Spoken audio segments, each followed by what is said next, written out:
இன்றைக்கி நம்ம பார்க்க போகிற மெசேஜ் என்னென்னு பார்த்தீங்கன்னா, மத்தேயு 5ஆம் அதிகாரம் 17லிருந்து 20 வரைக்கும்.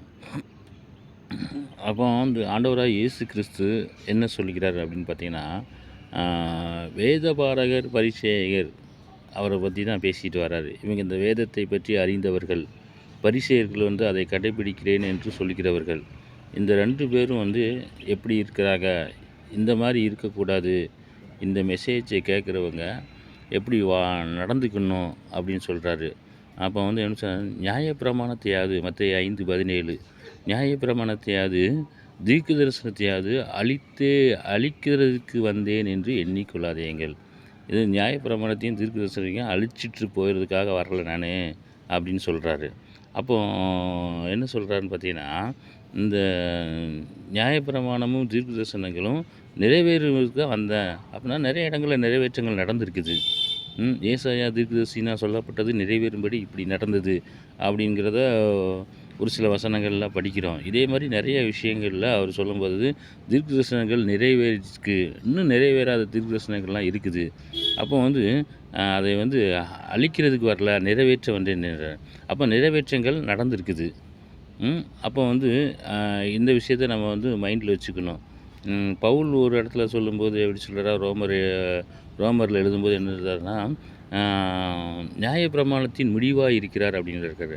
அது வேறு சப்ஜெக்ட்டு. அப்போ நியாயப்பிரமாணமும் தீர்க்க தரிசனங்களும் வந்து ஆண்டவராக இயேசு கிறிஸ்துவை பற்றி சொல்லிக்கொண்டே வருகிறது.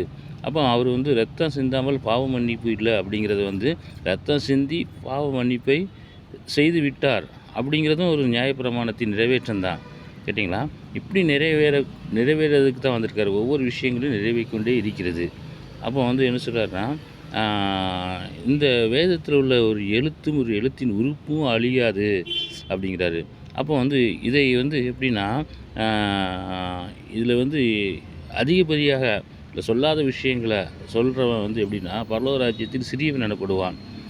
இதை கை கொள்ளணும். இந்த வேத வசனங்களை வந்து போதிக்கிறதை கேட்டு அதை கை கொண்டு போதிக்கிறவன் இருக்கிறான், கை கொள்ளாமல் போதிக்கிறவனும் இருக்கிறான். அப்போ வந்து கை கொண்டு போதிக்கிறவன் தான் பரலோக ராஜ்யத்தில் பெரியவன் எனப்படுவான். இல்லைன்னா அவன் வந்து பரலோக ராஜ்யத்துக்குள்ளே வரமாட்டான் அப்படிங்கிறதையும் சொல்லித்தராரு. அப்போ என்னென்னா, இந்த விஷயங்களை வந்து நாம் வந்து நல்லா மைண்டில் வச்சுக்கிட்டு இந்த வேதத்தில் உள்ள விஷயங்களை வந்து பரிசேயகர், அப்போ வேதபாரகர், இவங்க 2 பேர்லேருந்து நம்ம கை கொண்டு வாழ கற்றுக்கணும். பரலோக ராஜ்யத்துக்குள்ளேயே வந்து போகணும் அப்படின்னா அதை கை கொண்டு வாழ்கிறவன் தான் போவான். அதை கேட்டுட்டு விட்டுட்டு போகிறவன் வரமாட்டான். அப்போ பரலோக ராஜ்யத்துக்குள்ளே வரணும் அப்படின்னா பரலோக ராஜ்யம் என்பது என்ன? தேவனுடைய ஆளுகைக்கு உட்பட்டவன் தான் தேவன் இருக்கிற இடத்துக்குள்ளே வர முடியும். இல்லைன்னா வர முடியாது. தேவனுடைய ஆளுகைக்கு உட்பட்டு நடக்கிறீங்களா அப்படின்னு கேட்குறாரு. அப்போ வந்து என்னென்னா, இந்த வார்த்தைகளை வந்து கை கொள்ளணும், உள்வாங்கி அதன்படி நடக்கணும் அப்படிங்கிறது தான் மெசேஜு. அப்போ உள்வாங்கி நடக்காதவர்கள் எப்படின்னா பரலோக ராஜ்யத்துக்குள்ளே வரமாட்டாங்க. அப்போ போன விஷயத்தில் சொன்ன மாதிரி சொர்க்கமும் நரகமும் இருக்குது. அதை வந்து எப்படி அதை வந்து ஹேண்டில் பண்ணுறாங்க, எப்படி கை கொள்கிறாங்க அப்படிங்கிறதுல இருக்குது. அப்போ வந்து பரலோக ராஜ்யம்ங்கிறது வந்து வேறு ஒன்றும் கிடையாது, அவருடைய ஆளுகையை தான் சொல்லுது. அப்போ பரமண்டல ஜெபத்தில் சொல்லும்போது கூட நம்முடைய ராஜ்யம் வருவதாக அப்படின்னு சொல்கிறாரு. ராஜ்யம் வருவதாக அப்படின்னா ராஜ்யம்ங்கிறது அவருடைய ஆளுகை.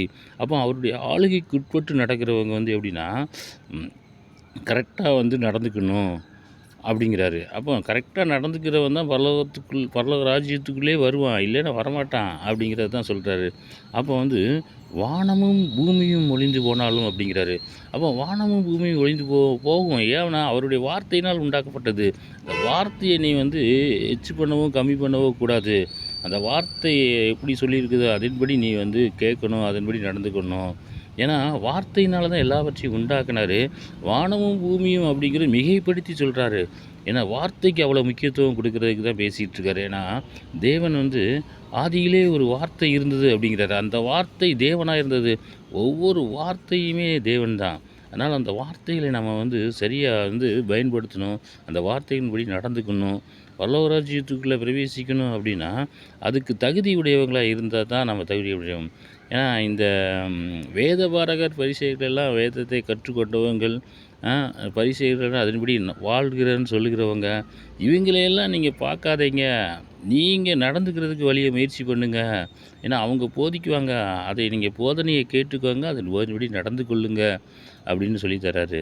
அப்போ வந்து எப்படின்னா, இந்த மெசேஜிலேருந்து பரலோக ராஜ்யத்திற்குள்ள தகுதி உள்ளவங்க நாம அப்படின்னா, அதுக்கு நாம் என்ன செய்யணும்? அப்போ அவருடைய கற்பனைகளில், அவருடைய மைண்ட்ல இருக்கிறதெல்லாம் சொல்லியிருக்கிறாரு.